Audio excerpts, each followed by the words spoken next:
Air India के विमान हादसे के प्रारंभिक जांच रिपोर्ट में चौंकाने वाला खुलासा हुआ है। जितना का यह प्रॉब्लम सोल्व नहीं हुआ, उससे ज्यादा चौंकाने वाले खुलासा हो गया है। इसमें पता चला है कि टेक ऑफ के कुछ ही सेकंड बाद विमान के दोनों इंजन अपने आप काम करना बंद हो गया।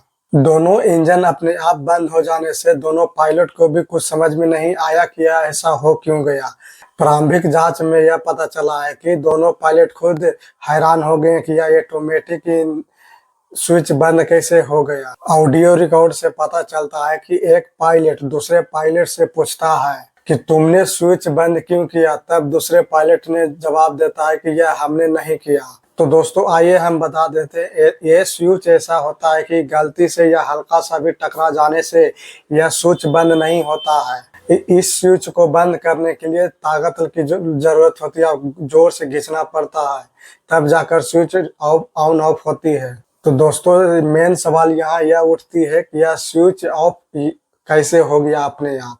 दोनों पायलट ने इंजन को चालू करने के लिए बहुत प्रयास किया। फर्स्ट इंजन कुछ सेकंड के लिए चालू हुआ था, लेकिन सेकंड इंजन चालू ही नहीं हो सका, जिसके कारण यह हादसा हो चुका। लेकिन दोस्तों इंजन स्टार्ट होने में समय लगता है। रिपोर्ट में साफ साफ कहा गया है कि इसमें ना कोई फेल्यूर थी, ना ही कोई पायलट की गलती थी, और ना ही मैकेनिकल फेल्यूर की पुष्टि हुई है और ना ह्यूमन गलती की पुष्टि की गई है। अब यह सवाल उठता है कि आखिर ये हादसा हुआ कैसे।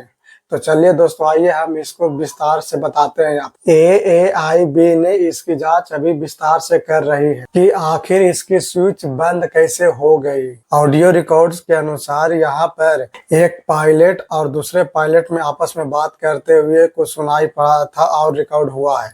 उस रिकॉर्ड से यह पता चला है कि दोनों पायलट्स की कोई गलती है ही नहीं। पायलट सुमित भरवाल ने अपने को पायलट कुंदर से सवाल पूछा कि तुमने फ्यूल इंजन बंद क्यों किया।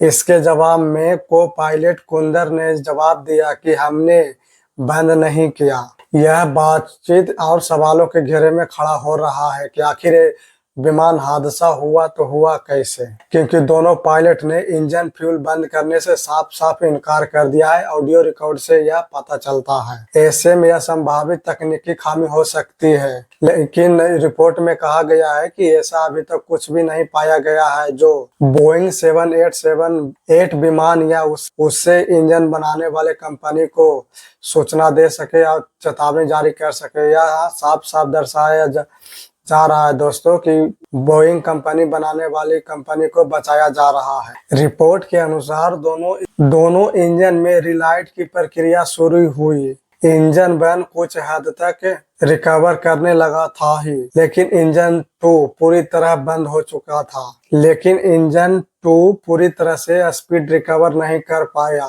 इस दौरान APU यानी कि auxiliary power unit auto start mode में शुरू हुआ, लेकिन वो अभी विमान को स्थिर नहीं कर पाया। एयरपोर्ट के CCTV कैमरे की जांच के बाद यह खुलासा हुआ है कि विमान के टेक ऑफ करने के कुछ ही सेकेंड बाद राम एयर टरबाइन बाहर आ चुका था, जो जिसे आपातकालीन पंखा बोला जाता है, वह बाहर टेक ऑफ के तुरंत ही बाद बाहर आ गया था। दोस्तों आमतौर पर राइट बाहर तभी निकलता है जब इसमें बिजली की समस्या होती है। इसका मतलब है कि इंजन बंद होने के कारण विमान की मेन पावर सप्लाई भी प्रभावित हुई थी। रैम एयर टरबाइन एक छोटा प्रोपेलर जैसा उपकरण होता है जो दोनों इंजन के बंद होने या पावर सप्लाई बंद होने या फिर हाइड्रोलिक विफलता पर स्वचालित रूप से तैनात होता है। यह विमान को ऊंचाई पर बनाए रखने में मदद करता है। रिपोर्ट में कहा गया कि EAFR रिकॉर्डिंग 8:09:11 बजे रुकी।